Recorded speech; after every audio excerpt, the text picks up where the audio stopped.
Today we have a guide for the opening section of The Legend of Zelda Tears of the Kingdom, known as the Garden of Time.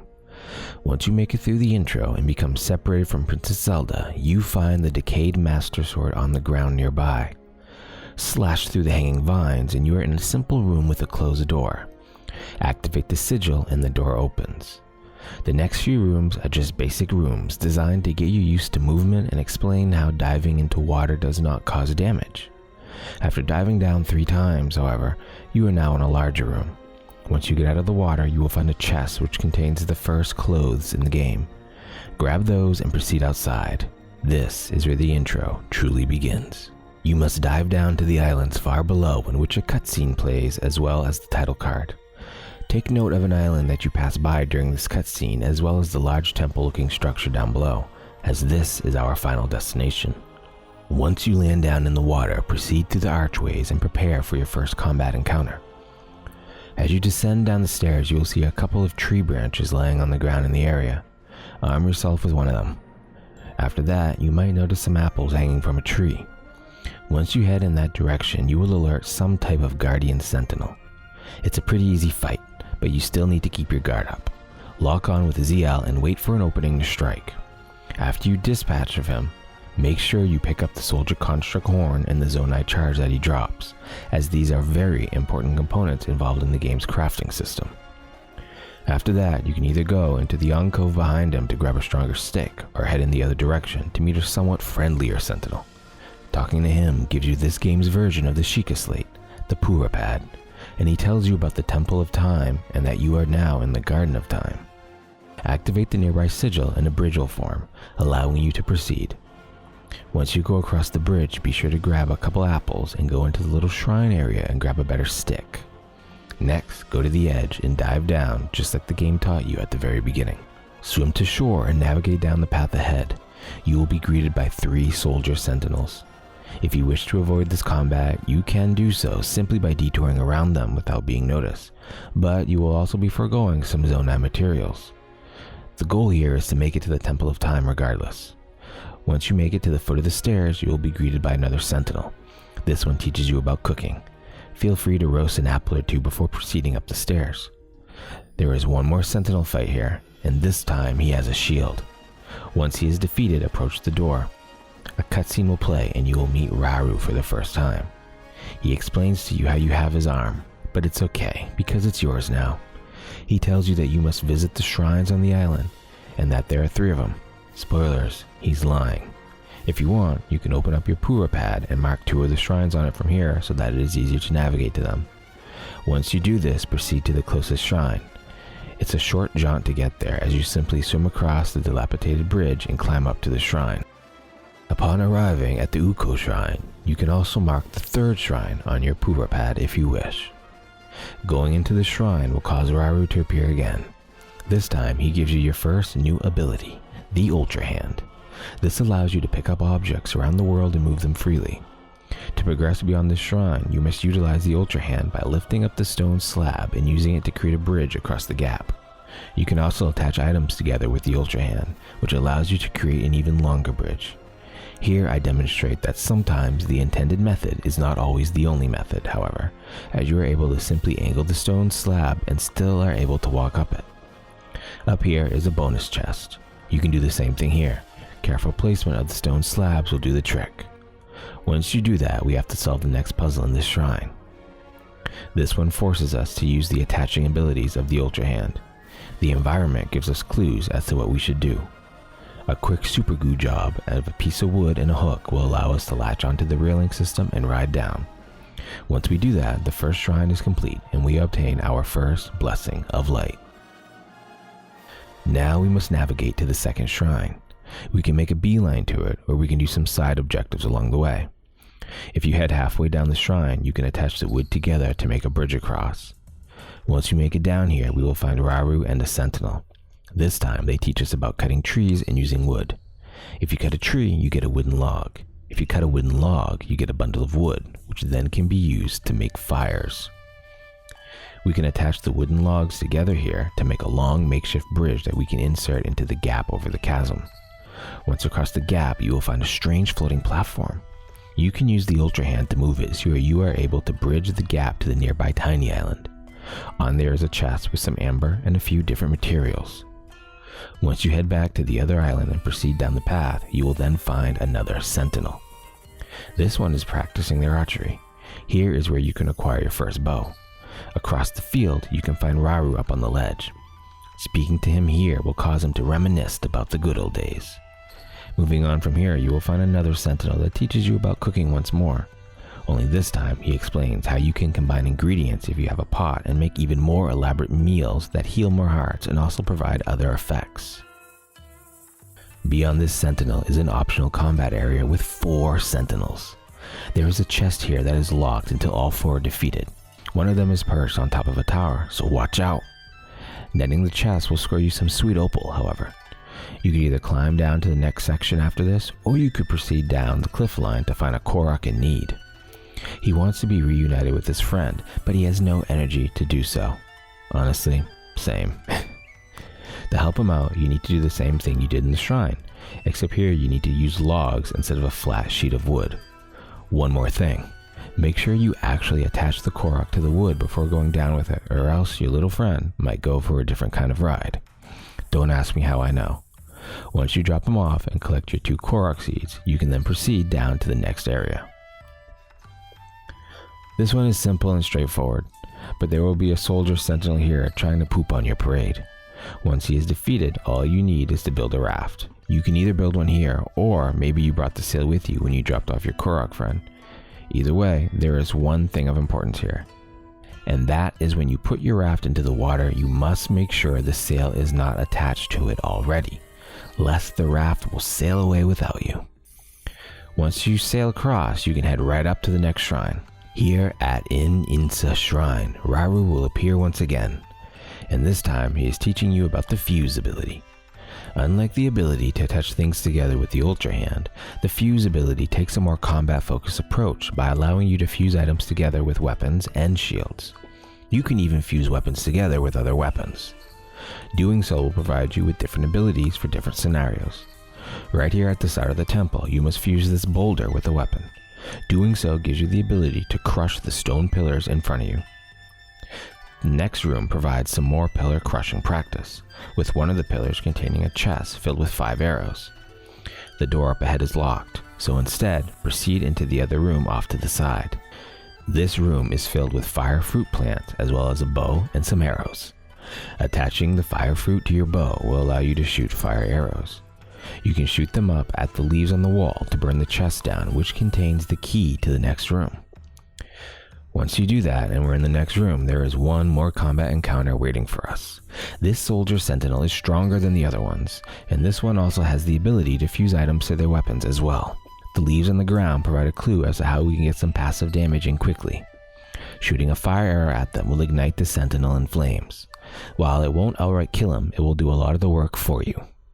The other thing to note in this room is that the game allows you to attach other items and weapons together in a couple different possibilities.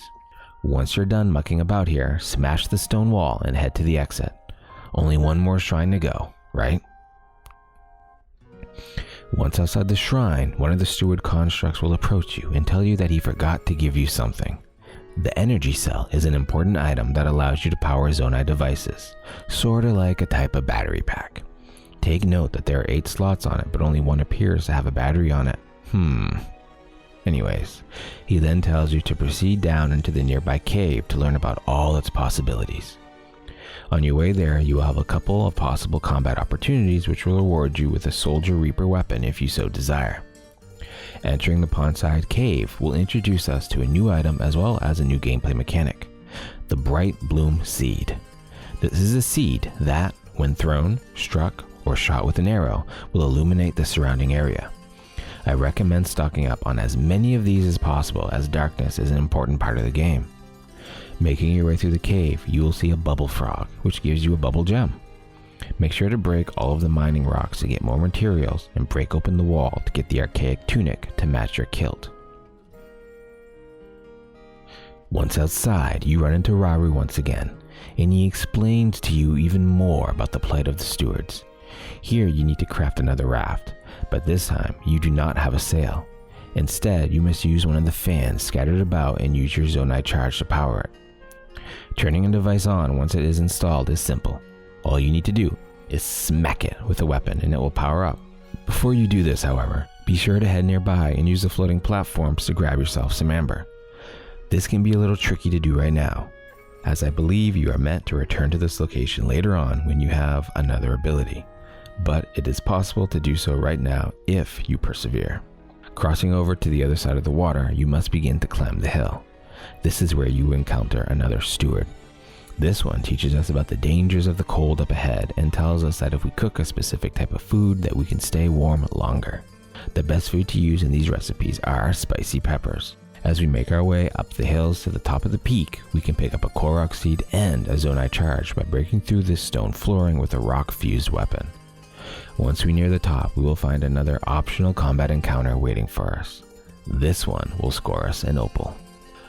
The next section is the mining cave. You need to place one of the mine carts on the tracks and attach a fan to it. This is honestly optional, however, because the track is very short. Instead, I prefer to just run into the darkness and pick up all of the blight bloom seeds. Once you reach the end of the tracks, a steward there will notify you how the cave up ahead is very dark and refresh your memory with the bright bloom seeds. The best thing to do here is to fuse one to your arrows and shoot it off into the darkness to light the room. Once that is done, dispose of the bubble toad and pick up all available Zonite. As we proceed, we will find ourselves at the Zonite processing facility.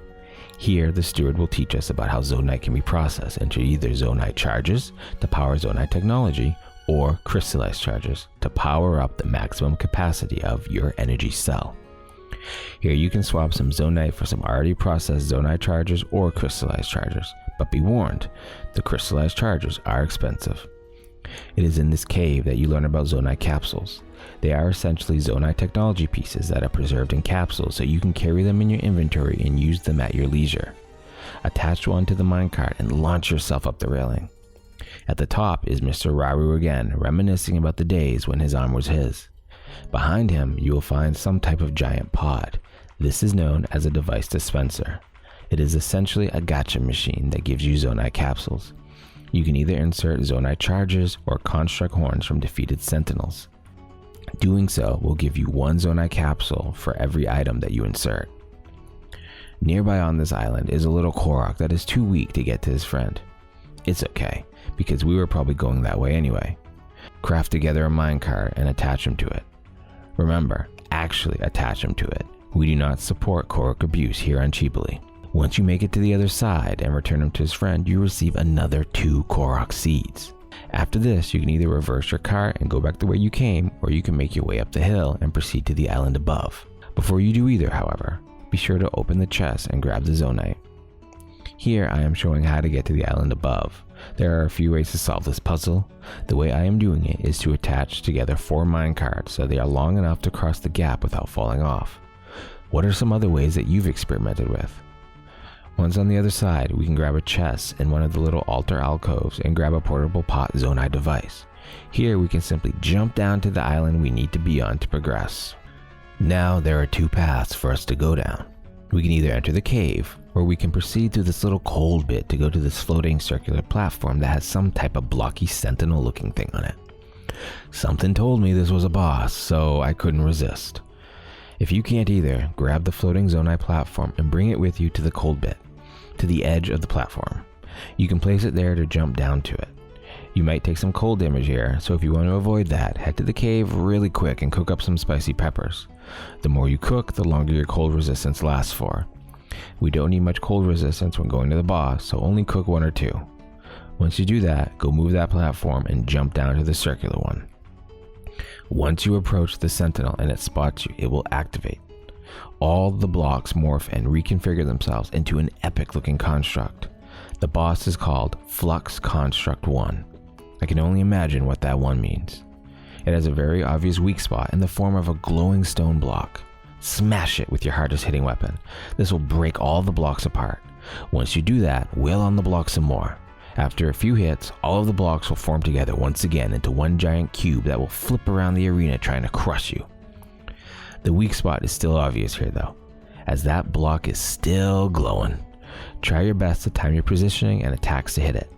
Try using either long, pokey type weapons or arrows for the safest approach. After enough hits, it will burst apart again. After some more smacking around on the weak spot, the boss should be defeated. This fight rewards you with a bunch of Zonai devices and Zonai charges. Most importantly though, it rewards you with the Flux Construct 1 core.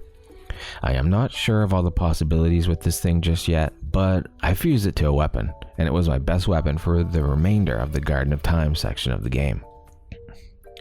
Once the boss is defeated, or if you opted to skip him entirely, feel free to make your way up into the cave. This is where you want to cook up the remainder of your spicy peppers. Cooking 5 of them together will give you cold resistance for just over 12 minutes. Don't eat them just yet though. As you make your way through the cave, you will find another bubble toad and more delicious Zonai bits.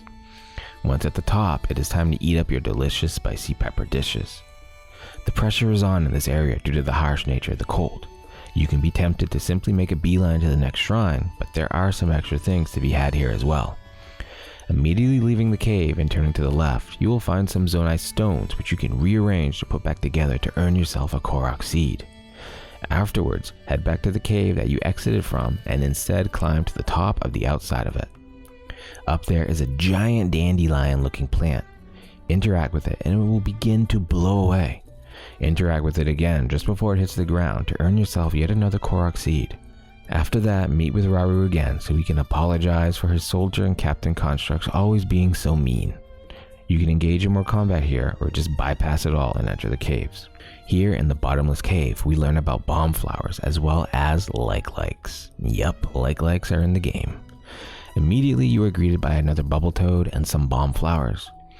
You can attach bombs to arrows to essentially make missiles. Take note down below as we will be going there at some point in the future.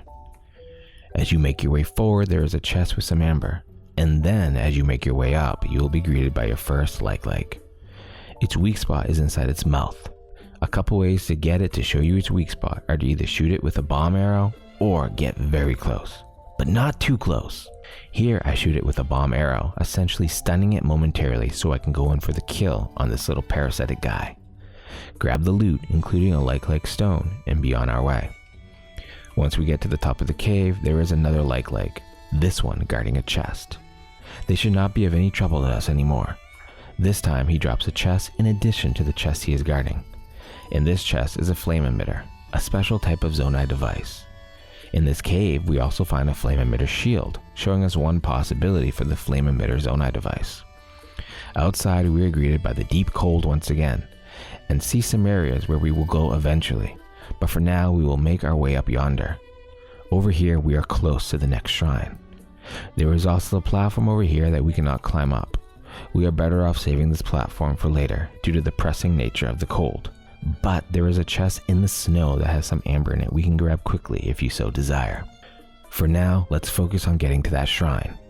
The quickest way to get there is by chopping down some trees and gluing some logs together yet again. Gluing them together and wedging them into this little crevice will give us the solution we need.